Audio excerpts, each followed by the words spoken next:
People ask me all the time, what does it take to be happy? And I always tell them it's really simple. One word, progress.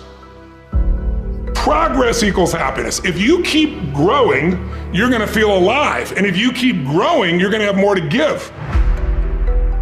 It doesn't matter how many statues, Oscars they give you, or Emmys, or how much money you have in the bank. We've all seen people have all those things, and I get the phone call because they're depressed, or somebody commits suicide in that area. It's really an inner game, and I think that's what's missing for us today. Everybody's focusing on the outside world, and how there's a lot of things in the outside world you'll never be able to control. You can influence, but you can't control it. This, your mind, your emotions, your body, you have 100% control over what you do with these things, and that's where the game is won. Win the inner game, then you win the outer game. But a lot of people spent their life trying to win the outer game, they won and they're miserable. Someone can tell you your whole life you're a piece of crap, but you can say, screw you, read between the lines and make your life work. Someone can tell you your whole life you're beautiful, you're intelligent, you're the smartest person in the world, and you don't believe it. Because self-esteem doesn't come from what people say about you. Self-esteem is earned within yourself. It's esteem for yourself, which only comes by doing things that are incredibly difficult, and then your brain goes, this is who I am. You really gotta figure out what you're made for, and nobody knows in the beginning. So you start where you are and you do what's in front of you, do what's next, and you keep growing until you start to discover, hey, this is my real passion. So identity is the number one thing I work to change with people, to expand it. Expand your own sense of who you really are and what you're capable of. And the mindset has to be destroy any limitation and move forward, move forward, move forward. I think passion is the genesis of genius. If you've got enough passion, you're gonna find answers nobody else does. But most people run out of fuel, meaning they get tired, they get exhausted, they get burnt out, they get the law of familiarity. They're around something so much they take it a little bit for granted. And I've managed to see something in myself that I've found in every great leader that I've ever respected, and that is, I value intelligence immensely, but I know really smart people can't fight their way out of a paper bag pragmatically, right? What I see as the one common denominator of people that are successful over a lifetime is the sustained hunger. Hunger is the number one factor. A lot of people, it's the expectation that destroys their ability to be successful because they expect to win on the first shot, and no one does.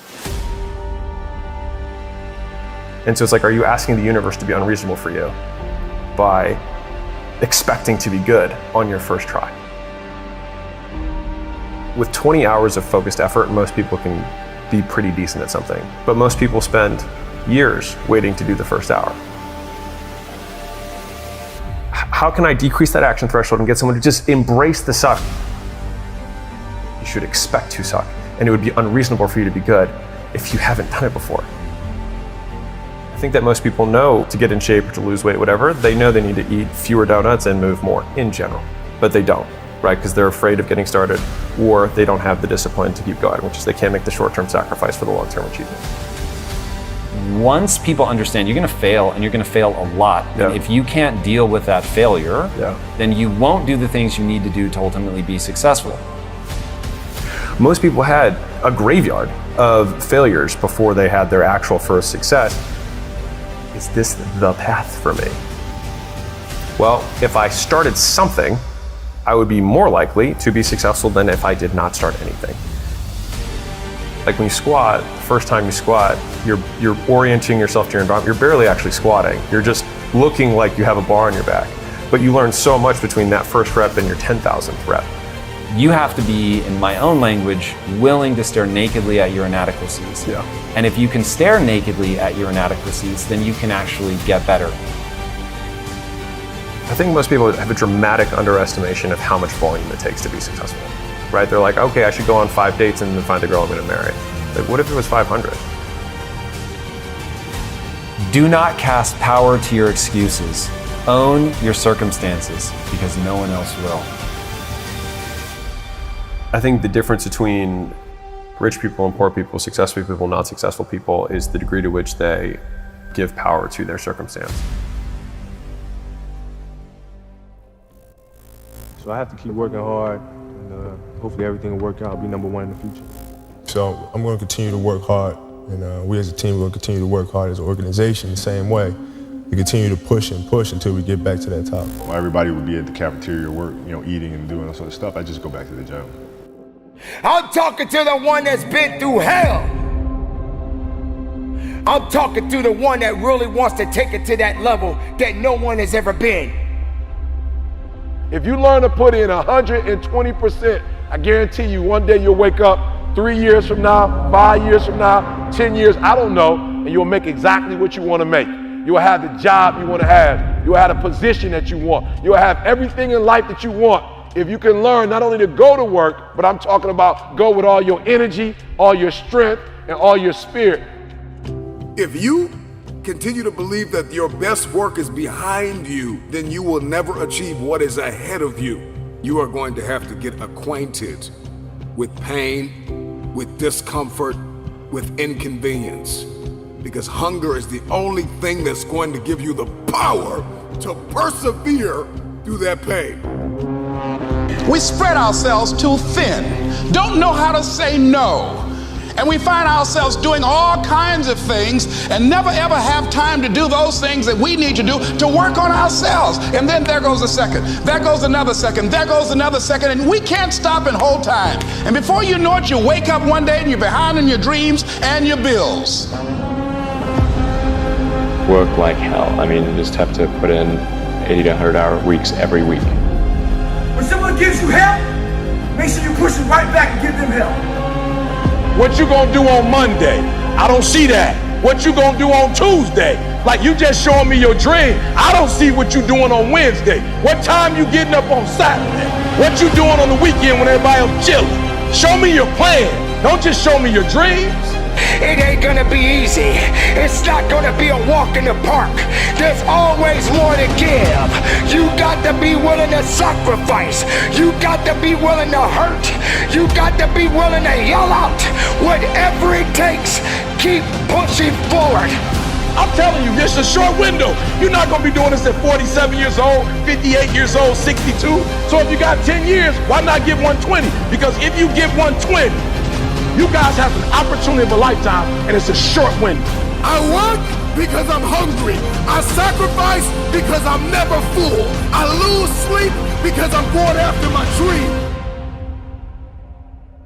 If other people are putting in 40-hour work weeks and you're putting in 100-hour work weeks, then you will achieve in 4 months what it takes them a year to achieve. And then another obsession of mine is to get people to understand skills have utility. You don't read a book to get an A on the test. You don't read a book to check something off a list. You read a book to learn something that lets you do something in the real world that other people can't do. And so Elon Musk has a great quote: "You're paid in direct proportion to the difficulty of the problems you solve." So you're learning something so you can solve problems, hard problems, that other people can't solve. And so once you understand, oh, this is mechanical. My brain is designed a certain way. There's a certain path that I have to walk to gain skills. And then skills let me do something other people can't do. And by doing things other people can't do, I'm able to serve myself and the group. That's fulfillment. Fulfillment's the point. It is so mechanistic.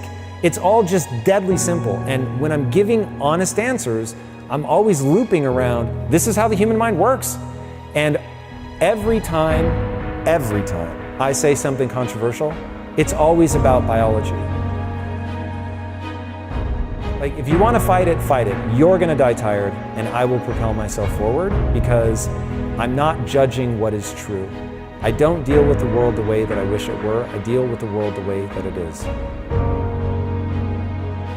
The thing with excuses is sometimes they're very true, but it doesn't serve you. It doesn't serve your goal. So are you going to let it sit with you, or are you going to find a way around it? So let's say a lot of people's reasoning, which was ours originally when we wanted to make movies, is we don't have enough money. So we're just going to go and do this thing until we have enough money. We don't have enough time. And the truth is, if you play the no BS, what would it actually take? And you say, I don't have enough money. Then you keep going down and go, well, how much money do I need? Okay, what would it take for me to get that money? And sometimes people don't want to look at the answers.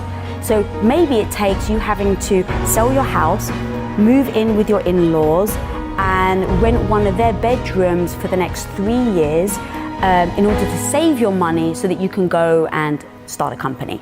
Well, some people don't want to do that.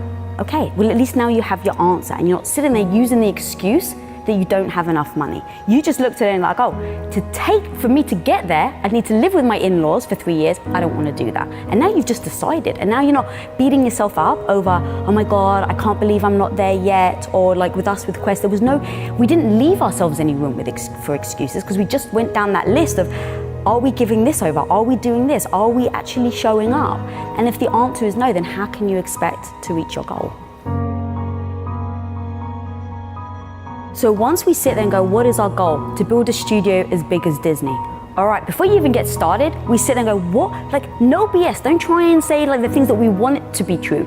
But actually, what is true, that what would need to be true in order for us to build a studio as big as Disney?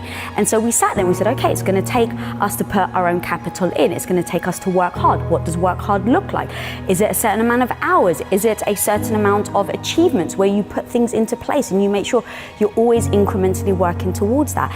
Is it that maybe you have to, so this is exactly what we did with Quest. It was, oh, we have to put the house on the line. And that was like the no BS, that's what it's going to take for us to go all in and build Quest Nutrition. And so once we sat there and said, okay, it's going to take us to put our house on the line, it's going to take me at the time to be the supportive wife to come in and help you out. It's going to take no vacations. It's going to mean you're going to need to take a third of your pay cut. Like, we literally sat down and wrote a laundry list of what it's going to take to start in Quest Nutrition. And once we had that list, we just looked at each other and we're like, all right, are we willing to do it? And when the answer is yes, now you just know what you're heading towards. You know the type of path that you're about to approach. And so there's no surprises. There's no all of a sudden him coming home and going, yeah, babe, so the business isn't doing well. And so, oh my God, I'm so sorry, but we lose our house, right? There's no surprise. We've established what we're going to do in order to go for that goal. And in that comes the sacrifices. What are you willing to sacrifice? What are the things that you're okay with putting aside for now? And a lot of that was my self-esteem, my ego of like, I didn't know what I was doing. So every day I'm struggling, I'm trying to figure something out, and I keep failing. But I knew that I had to learn in order to get to the goal that we wanted to get to. So I knew every day I had to get back up. And then the same with him, with the skill sets. What skill sets do I have to learn in order to get to the goal that we want to get to? And that comes with a lot of freaking sacrifices. I'm no longer going to value myself for being good, smart, right, worthy. I'm going to value myself entirely for figuring out what I need to get good at to achieve my goals, and then I'm just going to do that. And I'm going to do it knowing that success cannot be guaranteed. The rich will become richer, the poor will become poorer, and the middle class will get wiped out. And the reason why is because some people, rich people, will understand money and they will continue teaching their kids. And everybody else, the majority of people who have no idea what's happening, will continue to become poorer because they don't even see it happening. The moment you take a paycheck, you're an employee, and that's the mindset. So my rich dad never paid me. He drove my poor dad, government employee, nuts. You gotta pay people, you gotta pay people. And rich dad was not saying that the paycheck was bad. He says you didn't want to be a slave to money. So as an entrepreneur, if the rich dad folded, I just started another company. I don't need a paycheck. I don't need anybody to take care of me. If my government doesn't like me, I move to another country because they need entrepreneurs there. So the entrepreneur is not so much the business. The entrepreneur is really the mindset and the skill sets and the different set of rules. Small business does not operate in the same rules as big business. Entrepreneur is a mindset first, a skill set, and rules. And depending upon whether you're an employee or a small business, the rules are different. The mindsets are different, the skill sets are different. You inherited that, whatever it is, that poverty. You inherited that mindset, that idea of scarcity, that idea that you don't have enough money. You inherited that. Building wealth becomes a revolutionary act. Because now you start saying, I'm gonna go against what I was taught. Right? And so I said, by starting with $25, if you can do $25 a month, that's cool. If you can do $25 a week, that's cool. But what happens is, once you start understanding the power of how your money works, you'll start saying, I don't need to do that because that's taken away from this. That 25 will now become $50. Guaranteed. That 50 will now become 100 because you're gonna start doing more with less. The person who works out and sees that they drop 10 pounds in 2 weeks says, you know what, I'm gonna go a little harder because I know if I can drop 10, I can drop 20.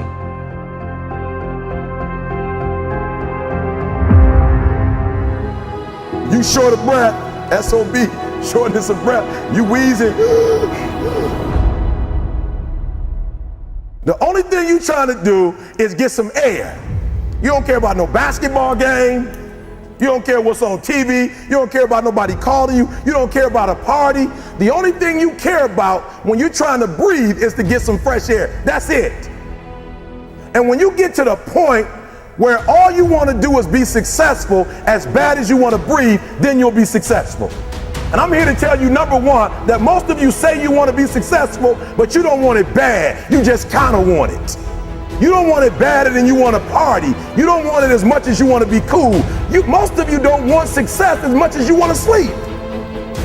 Some of you love sleep more than you love success. And I'm here to tell you today, if you're going to be successful, you gotta be willing to give up sleep. Inhale and exhale. Inhale and exhale.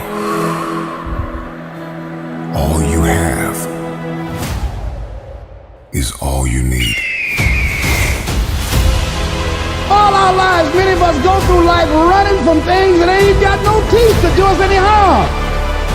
This is a mentality, like you gotta live this, you gotta eat this, you got every single thing you do. It's a mentality. Okay, so what do I mean?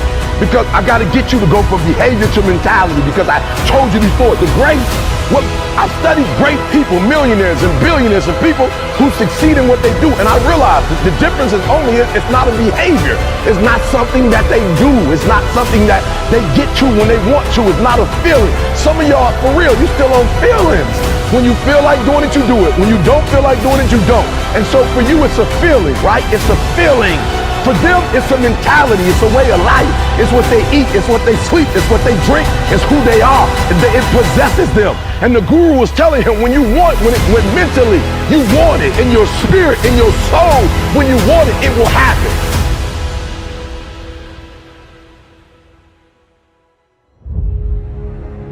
It's all back down to a very primitive mindset of we just have to do. It's like breathing. Breathing becomes normal. Like we don't even know that we're doing it. That's how you have to live your life. When that alarm clock goes off at 4 or 5 in the morning, your mind says no. You just say, this is what we do. It's what we do now.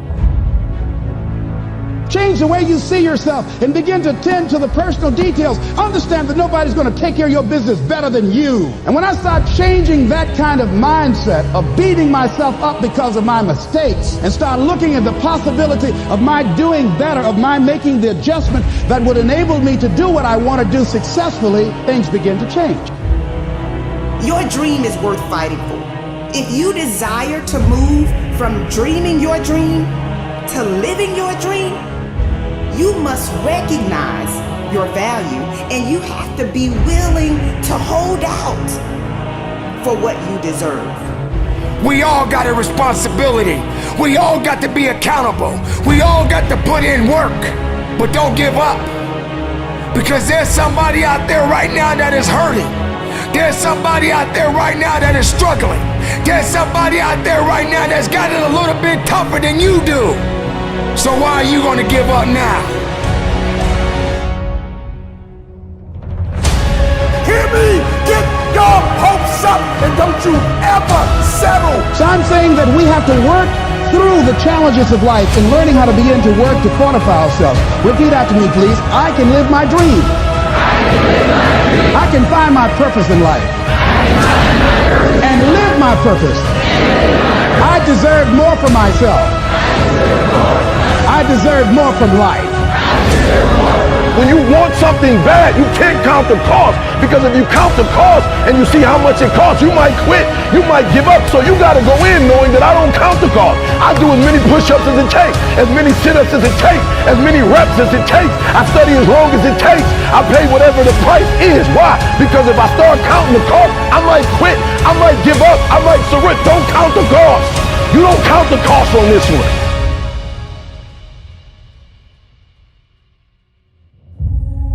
As long as there is breath in your body, there is a chance.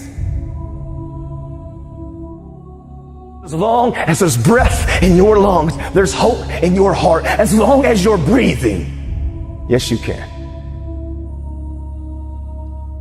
Live, breathe, life, you. That's what it's about. And so think of it this way, 0 to 21 is springtime. Things are easy to grow in springtime. You don't have to do that much. Growing as a kid happens naturally. But overall, life is supporting you. It's sending you, teaching you, sharing with you. Now, when you get from 21 to 41 or 22 to 42, whatever range you want to talk about, you now are in the real world. And now you go test what you learned in your springtime. So you start to learn, test, figure out what's real. And it's an important stage of life. 42, 43 to 62, 63 is the power of your life. If you worked hard in the spring and the summer, and you put yourself out there and you planted, it's a reaping time. It's a time when you really become a leader. And then if you're lucky, you go from 63 to 83 and maybe 83 to 103, and you have an extended final season of your life where you get to be the mentor, you get to share. You get to make a difference. And maybe towards the end of your life, people look out for you again after you looked out for everybody else. That's kind of the cycle of life. What if you're born in 1910? World War I ends. The world looks like it's a great place, new technology, cars, radio, and then what happens? An explosion of abundance, the roaring 20s, and so you're a kid, you're 14, 15 years old, and you're like, I can't wait to get a car, to go. But what happened when that person hit the next stage of life at 19, 20, 21 years old? As they came of age, it's 1929. And suddenly, people are jumping out of buildings, total depression, Dust Bowl, nobody's got jobs. It looks horrific, and it was horrific. But did they get a break? No, when they turned 29, it's 1939. It looked like the whole world was gonna end. Hitler was sweeping across Europe, bombing London. It literally looked like the world as we know it was over. This is what gives me great optimism for everyone watching here. Winter's not forever. No pandemic lives forever. Everything changes and everything ends. And the good news about winter is it's always followed by springtime. What follows the night? The daytime. What a cool way to set it up if you were God or the universe. The first thing I do every single morning is I go in freezing cold water. And when you jump in, it never feels good to go in, but getting out, you feel incredible. But I do it for a different reason. I do it to train my brain to say, when I say now, it means now. When I say go, we go. I don't stand there because it's cold and go maybe in a minute when I'm ready. But I always do it because I've trained my brain, this is how we work. And if you train your brain to do that every single day, then it'll do it on the more difficult and important things in life. But the essence of it is, I change my body radically, and I do 3 things to make sure that my brain is primed. And what I mean by primed is, most people think their thoughts are their thoughts, Lewis, and you and I know better. Most people just don't understand that you are being primed all the time, and unless you prime yourself, you're gonna be primed by the environment. So I wanna take control of my brain, so I do 3 quick things. 1, I take 3 minutes of those 10 minutes, after I've changed my body, and I focus on 3 different events in my life that I'm grateful for. I usually pick 2 big ones and 1 small one. It could be as simple as a smile on my daughter's face, and it changes your biochemistry. Then real fast, I do this 3-minute process that's kind of like a blessing. And then 3 minutes, the last 3 minutes are called 3 to Thrive, where I focus on 3 things I want to accomplish, but instead of thinking I want to accomplish, I see, feel, and experience it as done. I feel grateful, I celebrate it, and it trains your brain. So in 10 minutes, I'm done. Third thing that I'll do, I immediately send a message or a text or an audio message to somebody as a sincere compliment. And I don't go, dude, great job, or wow, you're cool. I say, hey, listen, I saw you on Tuesday with those kids, and I saw you take that extra 20 minutes no one else did. And I just want you to know, I saw that, I thought that was incredible. So I'm always very specific so they know it's not just some positive thinking bullshit call, it's sincerely doing it. It makes me constantly look for the good in the people I work with. Fourth thing I do is whatever I don't want to do, the most challenging part of the day. What's a story we all love? It's the comeback story. It's the comeback, it's the Rocky, it's that music where all of a sudden you step back up and you take control and rock. Good times create weak people. Weak people create bad times. Bad times create strong people. Strong people create good times. Behind the barbed wire, who could teach me the etiquette? The etiquette for being misunderstood. I war with uneasiness. Everything average makes me sick. Beyond the reach of crowds, what do I do? Do to stop this voice that never ceases. I wrestle with poetic demons. I speak for the lost and all those going through pain. Every word I say, the sound of a comeback, testifying of your victory, a witness to your overcoming. Because I am the voice in the flame. Inside the raging furnace, where do I find an apology? An apology befitting of my rebelliousness. I fight the fist of that doubt. How many know what it's like to be young, gifted, and crazy? Over the walls of resentment. Why am I so hard for others to accept? Must they slander every corner of my existence? Then let it be as they wish, for I am the voice. Every word, the sound of a comeback, testifying to your victory. I am a witness to your overcoming, because I am burning. I'm the voice in the flame. How many know what it's like to be young, gifted, and crazy? I argue with emptiness. You can either sit around and listen to testimonies, or you can become one. Which one you gonna do? Successful people know what they want and why they want it. That's why they are successful. You gotta make a decision. What is it that you want? You can either sit around and listen to testimonies, or you can become one. I am truth in motion. Listen here. Truth is its own gatekeeper. Nothing can stop what truth sets in motion. You gotta stop asking for other people's permission to live your dream. It's not the other people that owe you. You owe you. Stop begging for what you haven't earned. It's time to get up and grind. I strum the divine chord, and my harmony summons the full manifestation of who I am. This is what truth looks like in motion. Young, gifted, and burning. Successful people get comfortable being uncomfortable. The common person will do anything to do nothing. They lazy. That's why they sell so many of them lazy boy chairs. You can either sit around and listen to testimonies, or you can become one. What is it that you want? Sculpted by the blade itself. 1,000 knives couldn't kill me.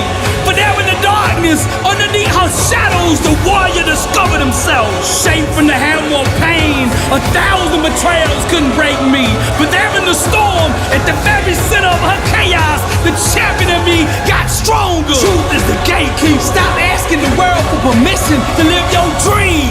The less we entertain lower level thinking, the less we will experience its outcome. You can either sit around and listen to testimonies, or you could become one.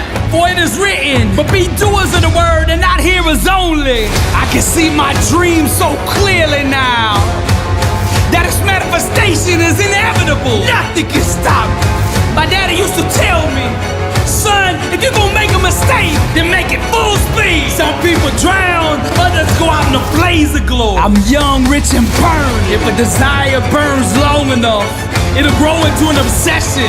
Whatever becomes an obsession will eventually become a reality. Religion talks about truth, but true awareness demonstrates it. Greatness is in the details, shaped from the hammer of pain. 1,000 failures couldn't stop me, carved out with the razors of suffering. 1,000 lies couldn't fool me. For in the moment of trial, beyond the grasp of all hope, I wrote my own story. I dreamed my own dream. I seized the moment. I made the decision to stop asking for permission. But there in the night, above her angry mountains, the seven thunders gave birth to a warrior. Death belongs to the unaware. Those who have awakened know only eternity. I am truth in motion. I strum the divine chord, and my harmony summons the full manifestation of who I am. You can either sit around and listen to testimonies, or you can become one.